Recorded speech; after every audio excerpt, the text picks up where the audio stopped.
araw, pagpasok ko ng trabaho, so nakamotor ako nun, kaso hindi ako naka-vlog.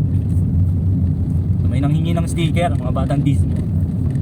Sabi ko, Ton, oh, hindi ka na nagpapalaro. Sabi sa akin. Sabi ko, sensya na ha, gusto nyo ba? Sabi ko, opo. Eh anong papremyo ko, laruan na naman? Sabi ko, nakakahiya na. Oo nga po, mas maganda nga po yung laruan. Yun, sabi ng bata. Ah talaga? Sabi ko, o sige, sa rest day ko, sana maganda yung panahon. So magbabalot ako ng laruan. Tapos yun na lang yung premyo. Sabi ko, okay lang ba sa inyo yun, mga bata? Sabi ko, nahiya na ako eh. Okay lang po yun, Kuya Ton. Ganda nga po yung laruan. Mas gusto nga po namin kesa sa pera. Sabi ng bata. Sabi ko, hindi naman ako nagbibigay ng pera. Sabi ko, wala ako nun. Sabi ko, laruan lang talaga yung bibigay ko pa premyo. Sabi ko, sige, schedule natin yan.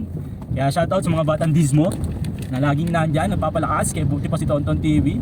So, maraming salamat sa pagsuporta. Sige, schedule natin yan.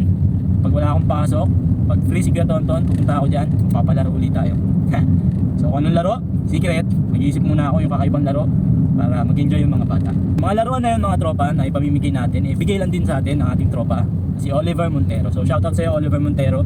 So maraming salamat sa mga binibigay mong laruan. So every time kasi na bumibili ako ng laruan, so binibigyan din tayo. So yung binibigay nga, yun yung mga ginagawa natin pa-premyo sa mga bata. So sana mag-enjoy yung mga bata sa games na gagawin natin.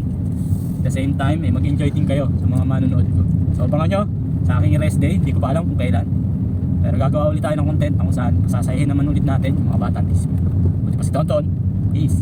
Bye bye.